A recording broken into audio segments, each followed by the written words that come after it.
आप वृंदावन में लंबे काल तक विरक्ति के भाव में रहे। आप 2 मालाएं बनाते और फिर भगवान राधा कृष्ण को पहना करके दूर से भगवान का दर्शन करते थे। वृंदावन के संतों में आपका प्रेम बढ़ता गया। वृंदावन के संतों ने आपको बहुत बड़े भक्त के रूप में देखा और जब आपके ज्ञान की चर्चा उनको बातों बातों में सुनने को मिली तो उन लोगों ने रामचरितमानस का व्याख्यान आपसे वृंदावन की धरा पर पहली बार करवाया।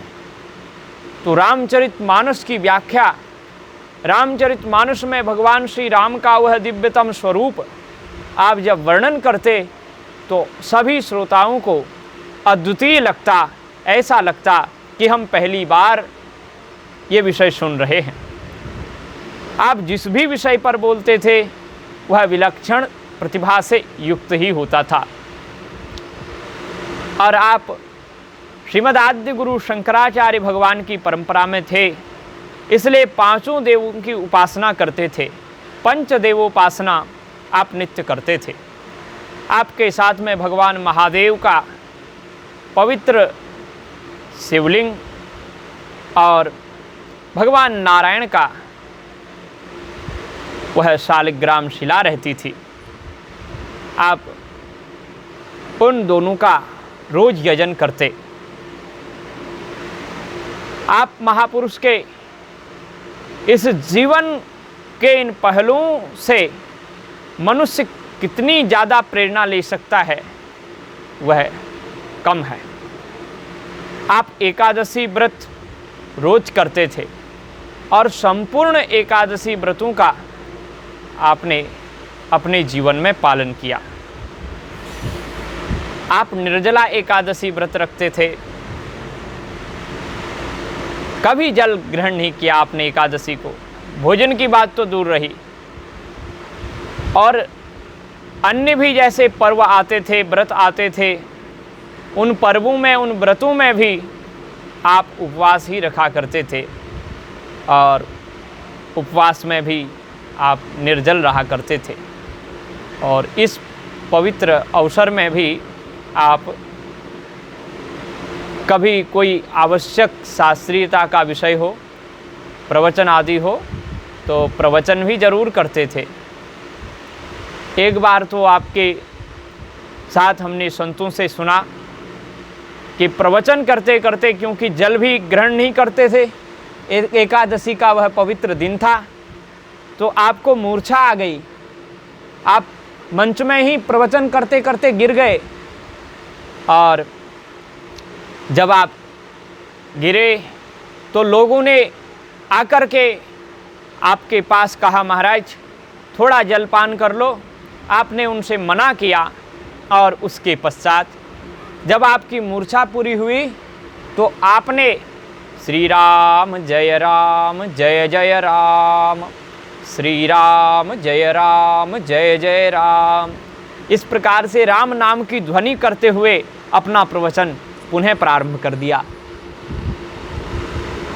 आपका जीवन, आपके जीवन का ज्ञान इतना प्रकाशित होता गया कि निरंतर विद्वानों की टोलियां आपके साथ निरंतर घूमा करती थी। जहां आप जाते वहां आपके साथ बड़े बड़े विद्वान आते थे। आपने रामचरितमानस का व्याख्यान और प्रभु श्री राम की भगवत्ता का जब निरूपण किया रामचरितमानस के अनुसार, तो कुछ विद्वानों ने ये भी कहा कि ये रामचरितमानस को प्रमाणित करके जो भगवान श्री राम नारायण के, विष्णु के अवतार हैं, ये कैसे कह रहे हैं कि विधि हरि शंभु नचावन हारे। तो उन्होंने शास्त्रार्थ की चुनौती आपको दे डाली थी, पर्चे भी छपवा दिए थे। उन महानुभाव का बड़ा उस समय पांडित्य था। लेकिन जब उन्होंने ही खुद आपको शास्त्रार्थ के लिए ललकारा और आपने उस बात को स्वीकार कर लिया, तो जिस दिन शास्त्रार्थ होना था वो आए ही नहीं। तब आपने ही उनका पक्ष रखते हुए और अपना पक्ष प्रस्तुत किया और बाद में सारे विद्वानों ने आपकी विजय की घोषणा की। फिर तो आप सर्वत्र अत्यंत श्रेष्ठ विद्वान के रूप में जाने लगे।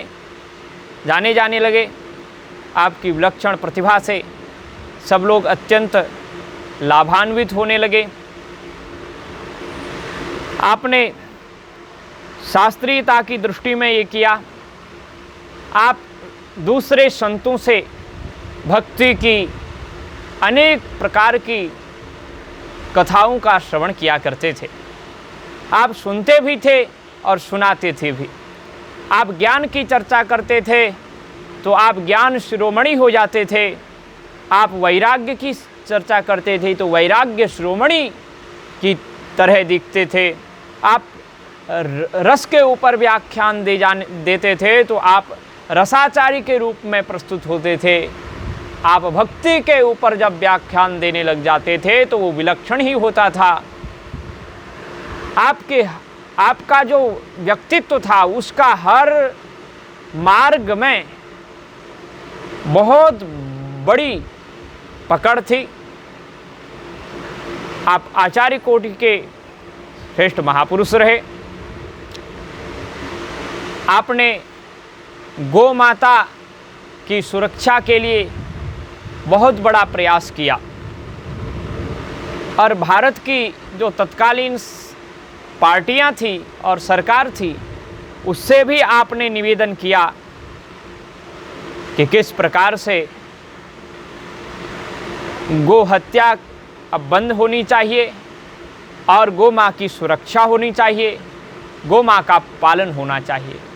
गौ माता के प्रति आपने जब सरकार से आशा रखी तो सरकार के विचार तो इस प्रकार के कभी रहे नहीं, इसलिए उस सरकार ने आपकी बात को स्वीकार नहीं किया, उस बात को टाल दिया। तब आपने समझ लिया कि ये सरकारें हैं ये गोहत्या बंद नहीं कराएंगी, क्योंकि इनका इस प्रकार का विचार ही नहीं, इस प्रकार की इनकी भावनाएं हृदय में है ही नहीं, तो ये कार्य ऐसा कर ही नहीं सकते। तो तब आपने राम राज्य परिषद इस नाम से एक पार्टी बनाई और उस पार्टी को आपने गौ माता के रक्षण के लिए और इस राष्ट्र के संवर्धन के लिए बनाया और बहुत बड़ी मात्रा में आपकी पार्टी को सफलता भी मिली। आपके पार्टी के जो आपके द्वारा जो पार्टी निर्माण की गई थी राम राज्य परिषद, उसके बहुत से सांसद भी बने और साथ ही सांसद जो बने और आपके विधायक भी बने। राजस्थान में तो आपकी सरकार भी बन गई थी, लेकिन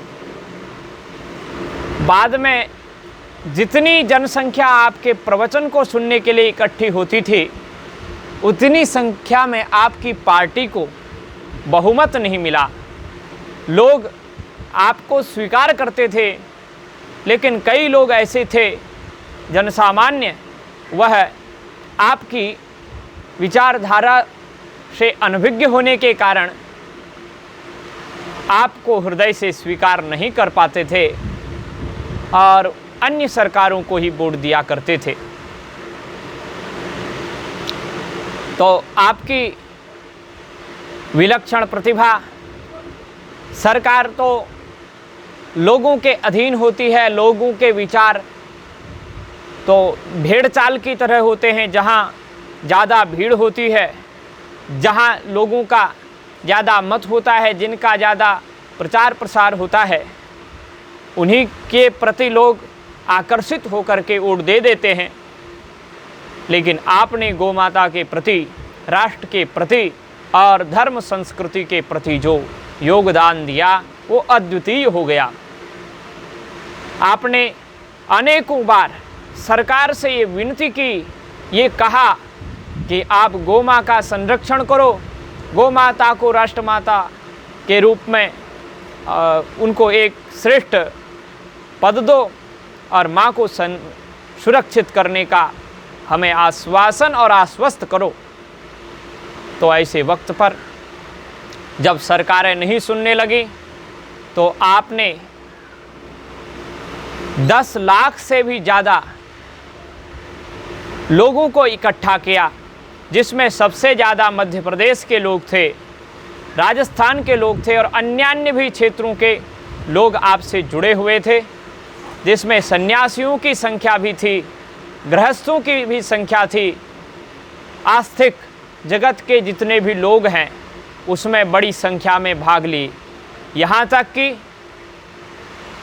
गोमाता के प्रति अपनी अनन्य भक्ति, अनन्य श्रद्धा रखने के कारण कुछ ऐसी माताएं थी जिनकी गोदी में छोटे छोटे बच्चे थे, लेकिन वह भी उस आंदोलन में शामिल हुए।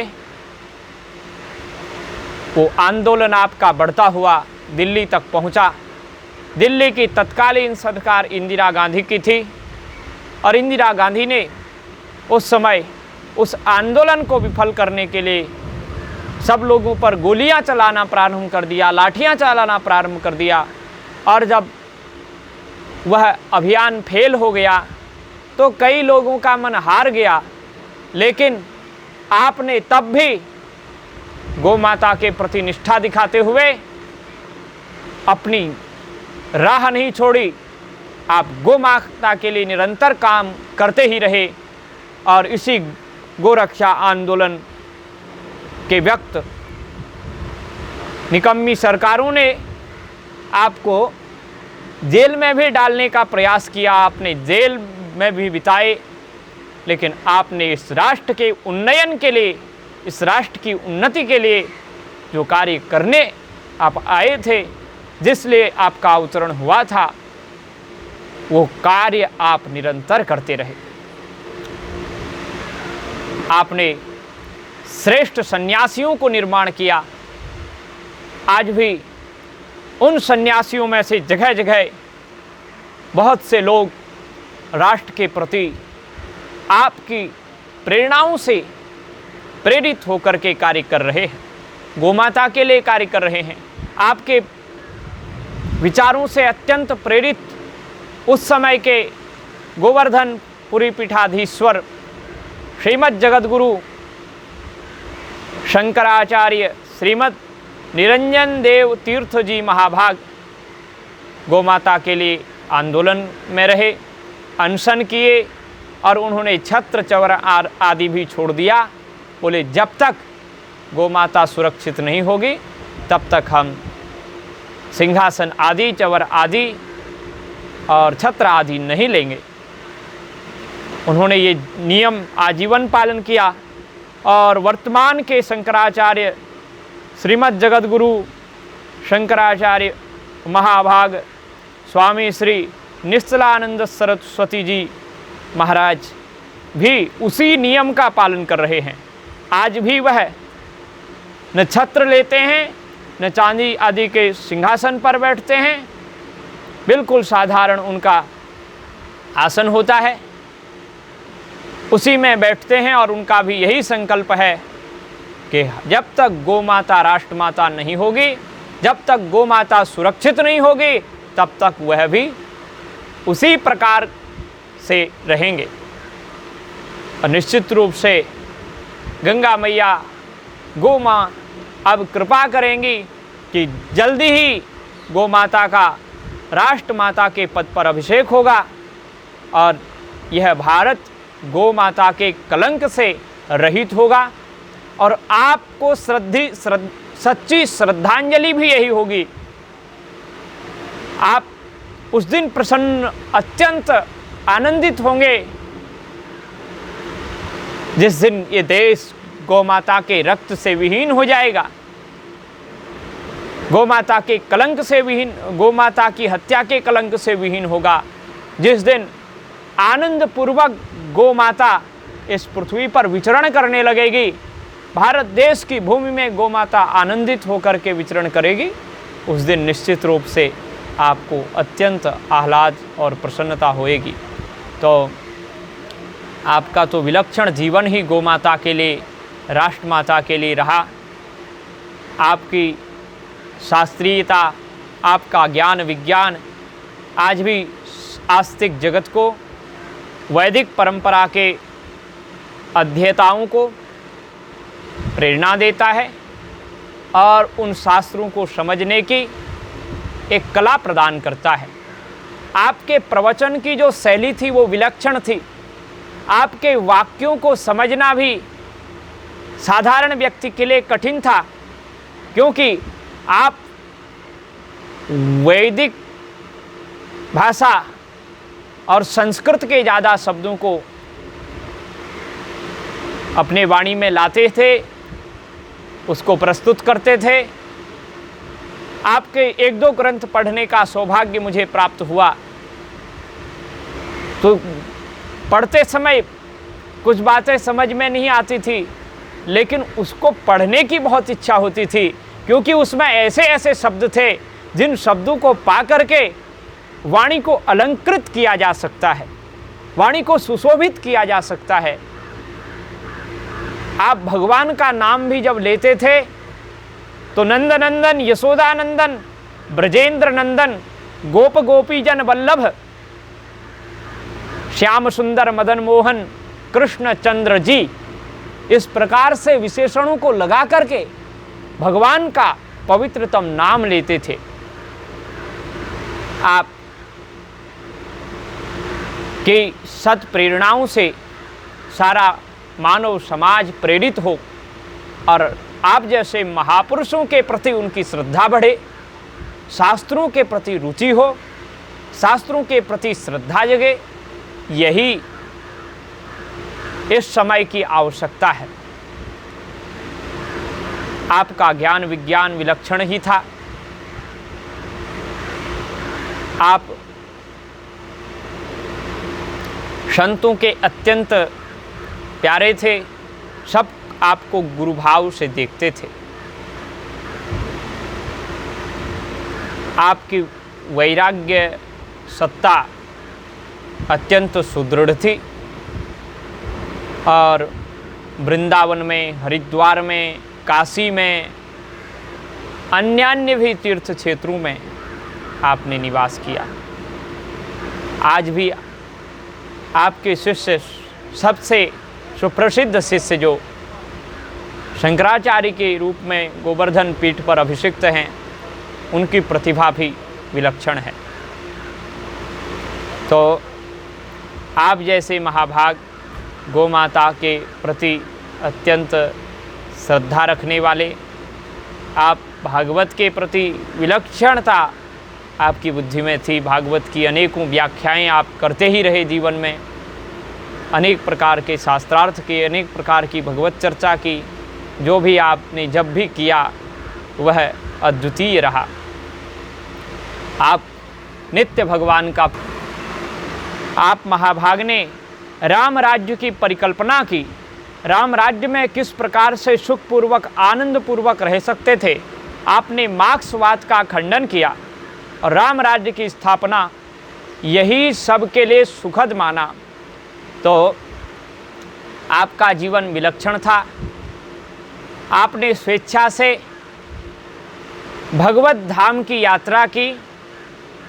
75 वर्ष की अवस्था तक आप इस धराधाम में रहे और 1982 ईस्वी में आपने महाप्रयाण किया।